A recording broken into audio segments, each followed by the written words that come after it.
රොමියෝ Juliet ඇත්තටම හිටියද? එහෙමත් නැත්නම් මේක ගොතපු කතාවක්ද? මේ කතාවේ ඇත්ත නැත්ත දැනගන්න වීඩියෝ එක අවසන් වෙනකම් බලන්න. රොමියෝ ජුලියට් කියන ආදරණීය කපල් එක අපිට හම්බෙන්නේ රොමියෝ ඇන්ඩ් ජුලියට් කියන ස්ටේජ් ප්ලේ එකකින්. ඉතින් මේ නාට්‍යය ලියන්නේ ලෝක ප්‍රසිද්ධ කවියෙකු හා නාට්‍යකරුවෙකු වෙච්ච විලියම් ෂේක්ස්පියර් විසින් 1594ත් 1596ත් අතර කාලය තුලදී. හැබැයි ෂේක්ස්පියරුත් මේ රොමියෝ ජුලියට් කියන නාට්‍යය ලියන්න ආභාෂය අරන් තියෙන්නේ 1562 දී ආතර් බ්‍රූක් කියන කවියා ලියපු The Tragedy of Romeo and Juliet කියන කවි වලින්. ඉතින් ආතර් බ්‍රූකුත් මේ කවි ලියන්න ආභාෂය අරන් තියෙන්නේ ඉස්සර ඉතාලියේ හිටපු රචකයෙක් වෙච්ච මතෙයෝ බන්දේලෝ කියන කතාකරුවා ලියපු කතාවලින්. ඉතින් මේ මතෙයෝත් මේ කතා ලියන්න පෙළඹිලා තියෙන්නේ පුරාණ ඉතාලියේ පැවත එන ජනප්‍රවාද ඇසුරෙන්. හැබැයි ඉතින් රොමියෝ ජුලියට් කියන කතන්දරය ඇතුලේ ඉන්නේ රොමියෝ සහ ජුලියට් කියන ආදරවන්තයින් ඇත්තටම ජීවත් වෙලා හිටියා කියන්න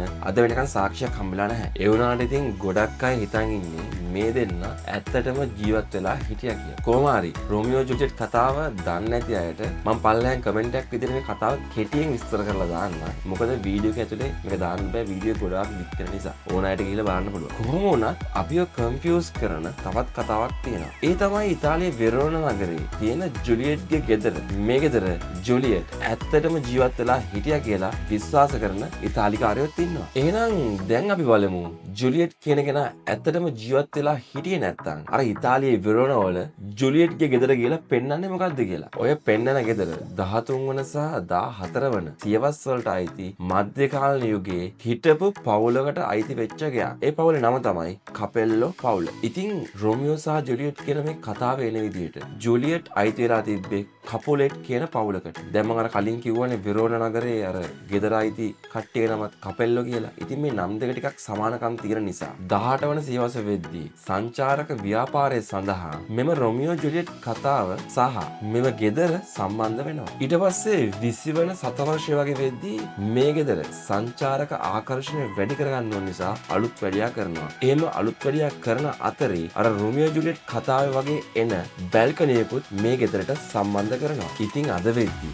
මෙම කාසදී ජුලියට්ටා කියන ගෙදර බලන්න ලෝපුරා සංචාරකයන් පැමිණෙනවා. ඉතින් මේ අතරින් ගොඩක් අය හිතන් ඉන්නේ මේක ඇත්තටම ජුලියට්ගේ ගෙදර කියලා. ඉතින් දැන් ඔයාලා දන්නවා මේක සංචාරක ආකර්ෂණය සඳහා විතරක් හදපු ප්ලේස් එකක් කියලා. ඉතින් මේ රොමියෝ ජුලියට් කතාව අනිත් අයටත් දැනගන්න අනිවාර්යෙන් ෂෙයා කරන්න. ඒ වගේම ඔයාලගේ අදහසුත් අපිත් එක්ක බෙදා ගන්න යටින් කමෙන්ට් එකක් දාන්න. මේ වගේම තවත් ඉන්ටරෙස්ටිං ටොපික් එකක් අරගෙන මම එන්නම්. හැමෝටම ජය වේවා.